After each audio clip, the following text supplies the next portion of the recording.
Consultor imobiliário. Sabias que tens de ser tu a apontar os problemas e as soluções para tornar o imóvel mais apresentável para venda? O meu nome é Silvia Henriques, sou decoradora de interiores e criadora de Art Fusion Lab.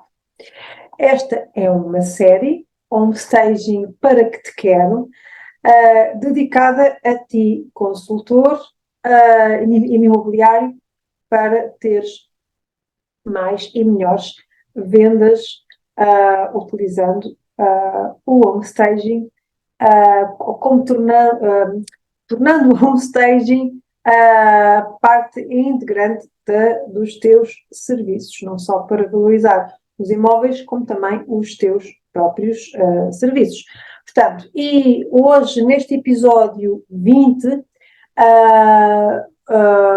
vou-te falar como é que o consultor tem que ser aquela personagem que mostra as saídas dos becos. Portanto, fica comigo porque hoje vais saber como guiar o proprietário nos desafios que existem quando se decide colocar uma casa à venda. Vemos já a seguir.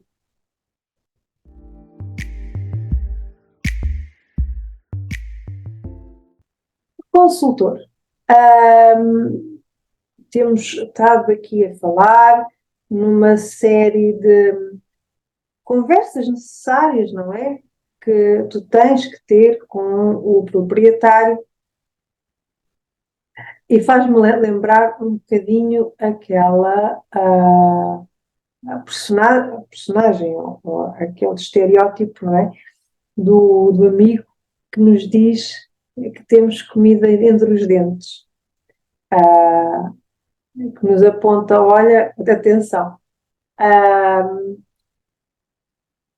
não são muitas as pessoas, de facto, que conseguem ter essa atitude de apontar problema e a respectiva solução, obviamente que as coloca numa posição mais desconfortável, não é? Mas é uma posição necessária, e tu, enquanto consultor de imobiliário, enquanto mediador da venda de um imóvel, tu tens que ser efetivamente aquela pessoa mais proativa. Tens que encarnar então esse estereótipo do amigo que diz que, olha, tu tens um bocado de comida nos dentes. Para quê? Esse amigo, para que é que serve? Precisamente para a pessoa cair na realidade e reajustar-se. E é precisamente isto que torna diferente, torna naturalmente diferente a maneira como serves. Portanto, tu não queres ser mais uma em que se interessa apenas angariar, mostrar, vender e tal. Não. Queres ser mais interventivo, não é? Queres garantir a valorização, quer do imóvel, quer das pessoas envolvidas, que já falámos aqui, que não só o proprietário, mas também o comprador é beneficiário, então, desta valorização do imóvel, portanto, do home staging. Obviamente que tu também estás nesta equação. Portanto, hoje, portanto, vamos falar sobre essa posição, por vezes desconfortável, é certo, mas necessária, então, nesta dinâmica de venda de imóvel, que é tu, enquanto uma personagem que, ou o agente, não é? Que depois de apontar o problema, mostras as saídas desses becos. São becos porque é geralmente a sensação que o proprietário tem é apontas um problema e ele, ups, e agora como é que eu o resolvo, não é?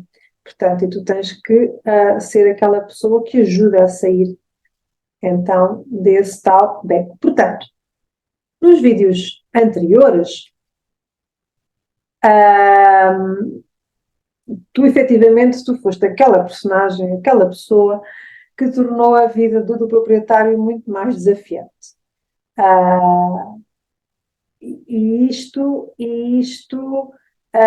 implicou em quê? O quê?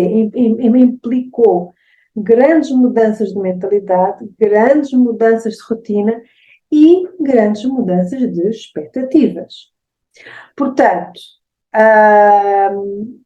como estava-te aqui a dizer, se tu foste a pessoa que apontou os problemas, também tens de ser a pessoa que sugere as soluções. Nunca deixes um proprietário nem ninguém, não é? Na tua dinâmica com as pessoas, não deixes o proprietário num beco sem saída.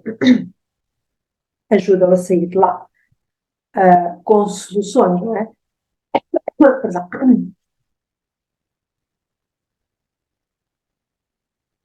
E esta posição que eu te sugiro, é verdade, é desconfortável para ti, mas é uma posição necessária.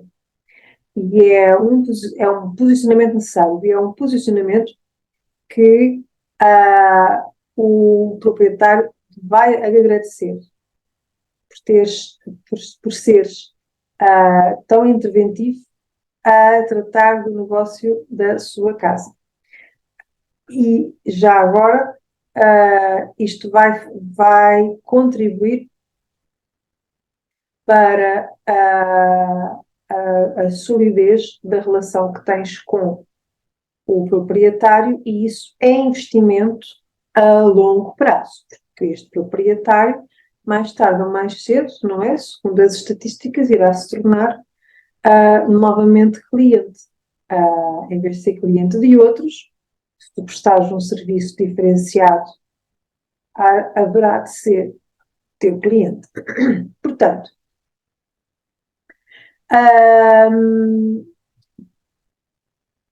o que é que tem que acontecer? Primeiro, o proprietário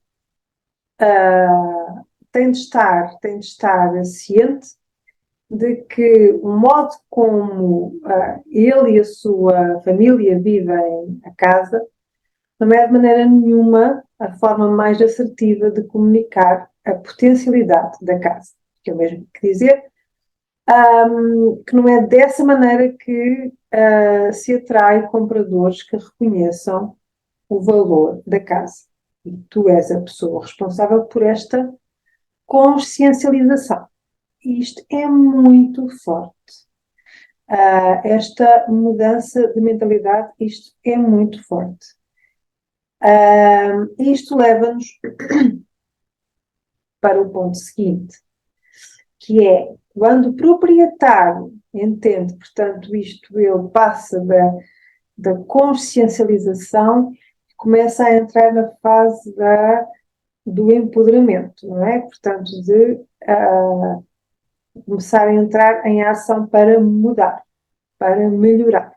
Portanto, quando o proprietário entende como funciona a mente do comprador, quando o proprietário é empático com essa massa de gente anónima e genérica, e que já agora foste tu que o educaste para esta dinâmica, para esta realidade. O seu esforço, portanto, o esforço do proprietário em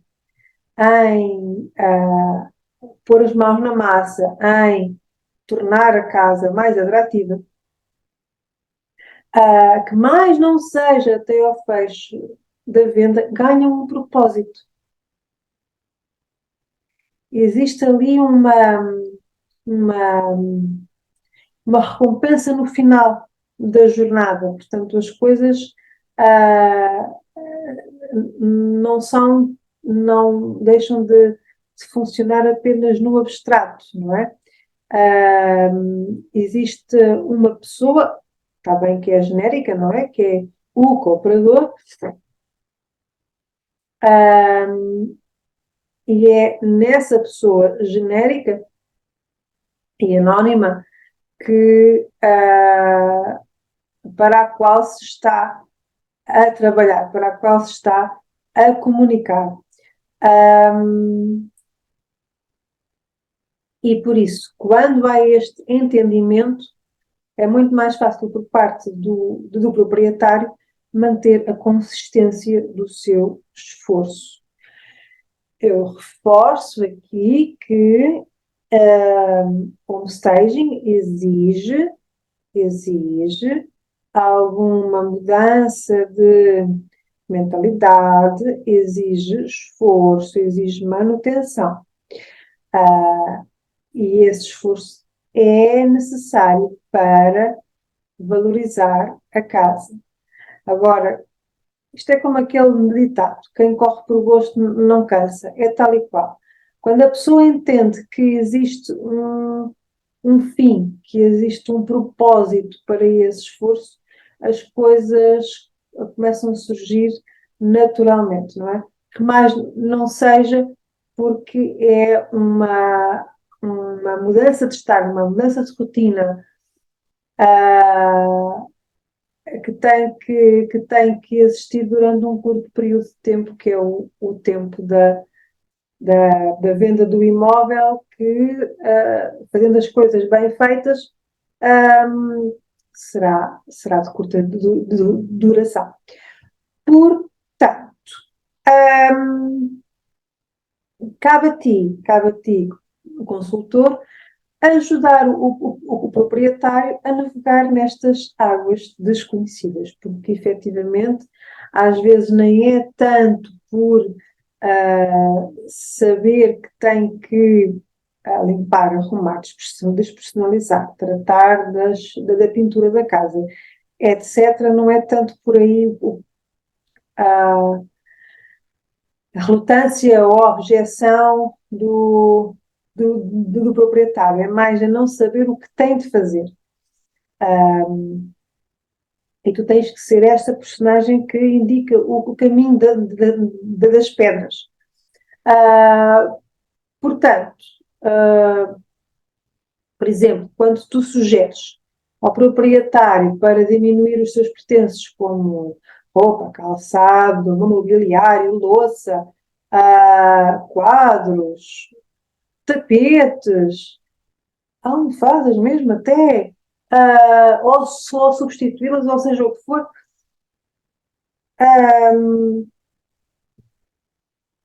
o proprietário muitas vezes devolve-te a questão: ok, agora como é que eu faço? Não é? Portanto, eu diminuo, mas ponho o excesso aonde? Não é? E tu tens que ser aquela pessoa que dá a solução, ok? É diminuir, mas com um método. Então é através por exemplo, neste caso, da redução, que é também uma das principais ações no homestaging é a redução dos, dos, dos objetos, dos pertences em casa. Portanto, o que fazer com esse excesso? Começar pela triagem, portanto, que é aquilo que distingue, aquilo que fica, aquilo que vai. O que fazer com aquilo que vai? Pode ser doação, pode ser lixo, pode ser, portanto, o empacotar, portanto, pode ser o empacotar, o armazenar. Pode surgir a questão também: ok, mas onde é que eu meto tudo? Não é? Que é outra questão: ok, então, mas eu tiro e ponho aonde? Também tens que dar solução para isso. Pode ser escolher uma divisão que não seja utilizada precisamente dedicada então a esse acúmulo de forma organizada, como é óbvio. Se for uma garagem ou uma arrecadação, tanto melhor. Em última instância, tens a possibilidade do aluguer de espaços para armazenar. Portanto,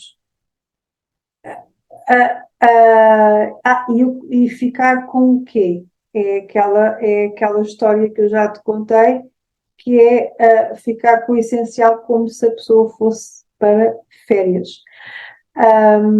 E assim se consegue resolver o problema do excesso daquilo que fica, o que é que fica e o que fazer com aquilo que sobra. Portanto, repara que o primeiro problema a resolver numa casa que se quer colocar à venda é a desorganização e a funcionalidade. E, e, e repara que isto tem tudo a ver com a diminuição de pertences. Eu não gosto tanto de chamar tralha por uma questão de respeito pela pessoa, não é? Porque a tralha, para mim, pode ser muito valioso para a pessoa que está à minha frente. Portanto, ser empático também com as palavras, aliás, ser sensível, ser cuidadoso com as palavras quando falas com o comprador, percebe a pessoa que está à tua frente e isto pode fazer a diferença de ter um proprietário que colabora ou que não colabora. Portanto, como estavas a dizer, das primeiras coisas a resolver em casa é a desorganização e a funcionalidade. E isso, regra geral, é resolvido com isto que nós acabamos aqui de falar, que é com a triagem. E o proprietário pode muito bem te devolver a questão, ok, mas eu vou triar porquê, não é? E tu devolves a solução que tem muito a ver com o desapego, não é? Que é fazer as malas mais cedo. É começar a antecipar, começar a pôr em marcha o plano de mudança de a casa. Pois é, mas o problema é que, não raras vezes, o proprietário tem dificuldade, de facto, em se desapegar do seu estilo de vida. Isso é um enorme problema. Portanto, se o proprietário é aquela pessoa que não vai fazer este trabalho de diminuição das coisas em casa, dificilmente o imóvel ficará atrativo, ficará demasiado atulhado de coisas. Portanto, se o proprietário não conseguir entender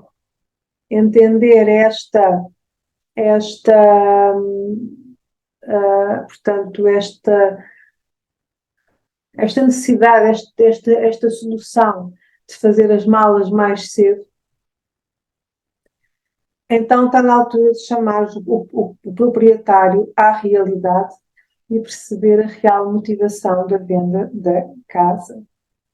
Essa pessoa que tens à tua frente, que é teu cliente, será que essa pessoa quer mesmo vender a casa?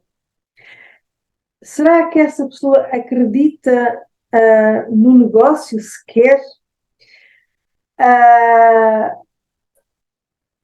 este é o tipo de perguntas, novamente, que tem que ser feito ah, por aquela pessoa que encarna o estereótipo do amigo que diz que tens tens comida no dente. A posição é desconfortável, sim, mas é uma posição necessária. É esse chamar à realidade pode fazer a diferença do proprietário ser mais ativo na venda ou não. E se não, vais querer ter um imóvel condenado a estar encalhado. Pensa nisso. Acho que todos devemos de escolher um bocadinho as nossas batalhas para o nosso esforço, para aquilo que de facto vale a pena. Mas isso é uma questão que tens que analisar caso a caso, como é óbvio. Portanto, mas este tipo de questões sobre se o proprietário quer mesmo vender a casa, se acredita no negócio, se for alguém que de facto quer, mas tem dificuldade em lidar com toda a pressão que envolve a venda de casa, este tipo de questão, e o teu trabalho de consciencialização vai ajudá-lo a encontrar o seu rumo e acabará por pôr as mãos na massa e tornar a casa mais atrativa. E depois da arrumação, o que é que falta? Uma nota importante.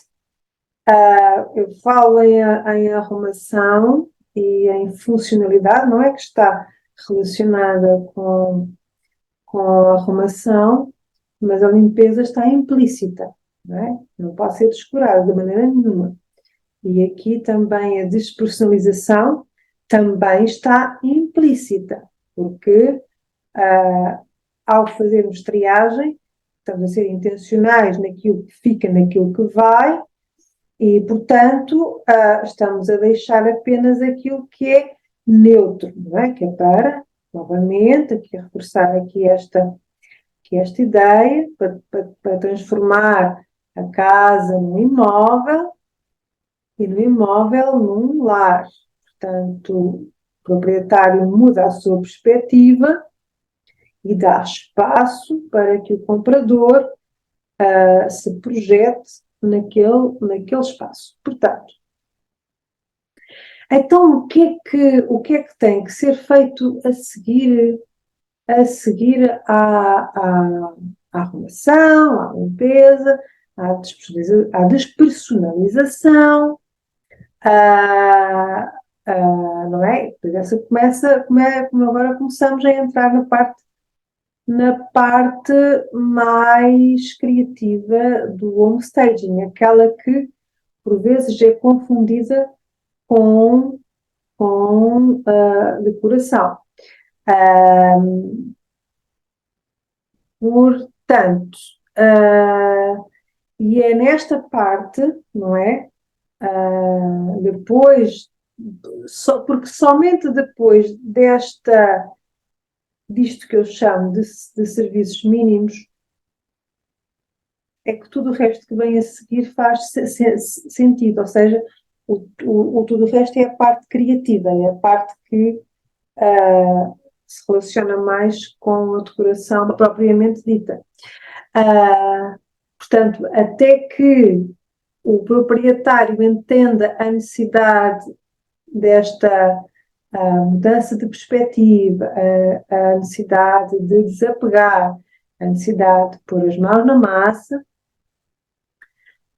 só depois disto acontecer, com a tua ajuda, com o teu apontar de dedo, isto está mal, resolve-se assim, aquilo está mal, resolve-se assado. Então aí sim podemos passar então para a parte mais decorativa do homestaging. E estamos a falar de quê? Então, estamos a falar da cor, da luz e da disposição. À primeira vista, parece complicado, mas, mas tudo pode ser feito de forma simples numa primeira fase. Mas mais deste ponto irei tratar mais tarde ainda nesta série. Portanto, o que é o essencial que eu queria trazer aqui hoje, portanto, é o que é que tem que ser feito antes de se passar à parte criativa, não é? Antes de, e é aquilo que se vê muitas vezes, as pessoas acham que sabem que a decoração ajuda a vender, mas esquecem-se de fazer o trabalho prévio, não é? E tens que ser aquela pessoa que aponta as soluções para esse trabalho prévio. Portanto, só depois deste trabalho prévio de arrumação, despersonalização e limpeza, que obriga, como já referi aqui várias vezes, a esta mudança de rotina, a esta mudança de estilo de vida, então só depois é que se consegue então passar para esta parte mais interessante, sim, mais desafiante em termos de criação, pronto. Portanto, o essencial daquilo que eu queria trazer aqui hoje é efetivamente a tua função enquanto consultor imobiliário, que é de dirigir o proprietário numa série de desafios necessários ao sucesso da preparação do imóvel para venda, que, consequentemente, irá se traduzir na diminuição do tempo de venda e na valorização da própria venda. A Bárbara Schwartz, portanto, a criadora do homestaging, que não sei se sabes, se ouviste a série desde o início, sabes que ela inventou este conceito em 1972. Vai lá atrás, ao princípio, eu falo precisamente brevemente sobre esta história. Portanto, ela criou esta analogia, não é? Esta era uma coisa nova e ainda continua a ser desconhecida, o homestaging, que é o comprador, que é aquilo que visita a casa, é a audiência, é o público, o proprietário é o encenador, é aquela pessoa que monta o cenário, coloca as luzes, som, fecha e abre a cortina. O imóvel é o espaço onde esse cenário é montado. Atenção, o imóvel não é o cenário. O imóvel é o espaço do cenário. Onde essa peça de teatro, onde esse filme irá ser montado. Talvez não saibas, mas eu tenho uma ligação muito grande às artes e à dança, particularmente. E não sei se já assististe a alguns ensaios, mas as emoções que tu, enquanto público, tens no ensaio não tem nada a ver com o espetáculo, no dia do espetáculo. No espetáculo com casa cheia, com luzes, com aquele ambiente de suster a respiração e sobe o pano, saudades. Portanto, por isso é que o cenário é tão importante. O cenário da casa ajuda a criar as condições para que as emoções do comprador, não é? Surjam, portanto, e emoções no sentido de se conectar com o imóvel, que consequentemente irá se traduzir na projeção do proprietário, perdão, do comprador naquele espaço que será a sua futura casa, não é? E que essa projeção, que essa conexão com a casa torna a decisão de compra muito mais palpável. Portanto, porque é que tem que se criar esta emoção, esta conexão do comprador com o imóvel? É precisamente para despertar a vontade e iniciar, não é, o processo de tomada de decisão da compra do imóvel. Portanto, hoje então, resumindo aqui um pouquinho, falámos então desta tua posição desconfortável, mas necessária de apontar os problemas e as respectivas soluções para ajudar o proprietário a navegar nesse mar desconhecido dos desafios próprios da venda do imóvel e como isso tem um efeito compensador no final do dia. Por hoje ficamos por aqui. Amanhã há mais. Espero por ti amanhã.